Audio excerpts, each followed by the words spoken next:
Bakit natin i-surrender? Mhm. Pangit yung salitang i-surrender. Na I don't want to hear that words, surrender.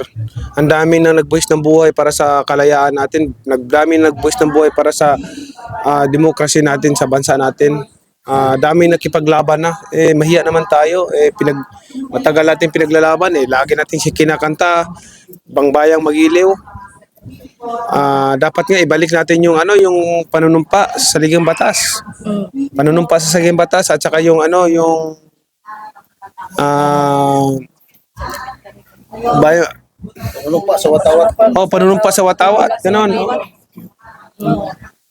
Pero gina-consider mo ito sen na parang walang pagrespeto sa ating soberanya or sa ating Philippine territory kung i-surrender ito sa China.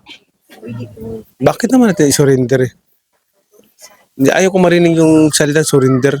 Sa boxing hindi ako wala sa isip ko yung surrender Kahit sa boxing wala sa isip ko yung surrender.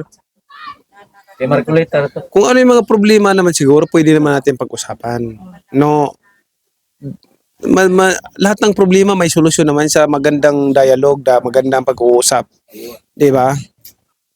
Yun lang kailangan. I'm sure hindi din naman gusto ng China na makipag-away o depende na lang sa reaction natin 'yan. So kailangan natin ipaglaban yung natin, yung karapatan natin as our nation na sa territory natin.